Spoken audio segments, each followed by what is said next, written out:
Banakacherla project అనేది గత ప్రభుత్వం చేసిన నిర్వాకం వల్లే ఇప్పుడు తెలంగాణ ప్రభుత్వానికి గుదిబండగా మారిందని సీఎం రేవంత్ రెడ్డి వ్యాఖ్యానించారు.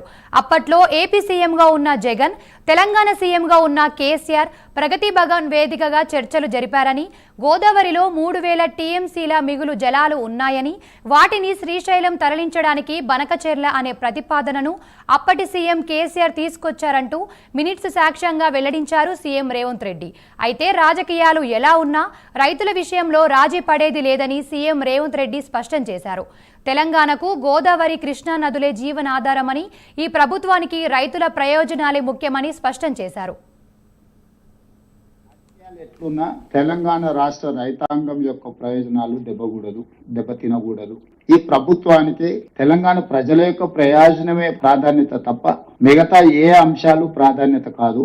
ఇది ప్రాంతానికి సంబంధించిన సమస్య కాబట్టి రాజకీయాలకు అతీతంగా మనందరం కలిసికట్టుగా దీంట్లో ఏ విధంగా ముందుకు వెళ్ళాలి, ప్రభుత్వం ఏం ప్రయత్నాలు చేసిందో మీకు వివరించి భవిష్యత్ కార్యాచరణ నిర్ధారించుకోవడానికి ఈ రోజు మనం ఈ మీటింగ్ పెట్టినాం. మొట్టమొదటిసారి గోదావరి నది మీద 3000 టీఎంసీలు సముద్రంలో కలుస్తున్నాయని పెద్దలు చంద్రశేఖరరావు గారు అపెక్స్ కౌన్సిల్ మీటింగ్ లో మొట్టమొదట ప్రస్తావించారు. అంటే ఇది కనిపెట్టింది 3000 టీఎంసీలు సముద్రంలో కలుస్తున్నాయని మొట్టమొదట కేంద్ర ప్రభుత్వం నిర్వహించిన అపెక్స్ కౌన్సిల్ మీటింగ్ లో 3000 టీఎంసీలు సముద్రంలో కలుస్తున్నాయని కనిపెట్టింది చంద్రశేఖరరావు గారు. దీని తర్వాత వారు ఏమన్నారంటే మనం దీన్ని పెద్ద ఎత్తున ఎట్లా వినియోగించుకోవాలా, ఏ విధంగా ముందుకెళ్లాలనేది కూడా మనం స్పష్టంగా నిర్ణయం తీసుకోవాలని వారు చెప్పారు.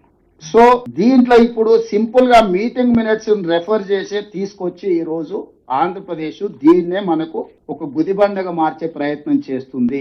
కాబట్టి దీనికి నేను ఈ సమావేశంలో పాల్గొన్న అందరి సభ్యులను నేను కోరుకునేది ఒకటే, ఇది 3 రకాల అప్రోచ్ తో ముందుకెళ్ళాలి. ఒకటి టెక్నికల్, 2 లీగల్, 3 పొలిటికల్.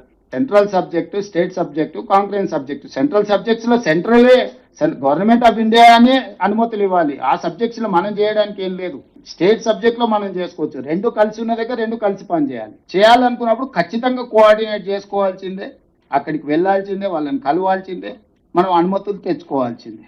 సో దీంట్లో మనందరం కలిసికట్టుగా ముందుకు వెళ్ళాం. ఇట్లాంటి ఇష్యూస్ ఉన్నాయి. ఈ అన్ని రిలేటెడ్ మీటింగ్ మినిట్స్ కానీ ఒకవేళ లాస్ట్ 2019లో 3-4 మీటింగ్లో ఆంధ్రప్రదేశ్ మన Telangana chief minister, Andhra Pradesh chief minister Jaganmohan Reddy గారు, కేసీఆర్ గారు మాట్లాడుకున్న మీటింగ్ మినిట్స్ ఉంటే ఆ మీటింగ్ మినిట్స్ కాపీలు కూడా అన్ని రాజకీయ పార్టీలకు సర్క్యులేట్ చేయండి రాహుల్.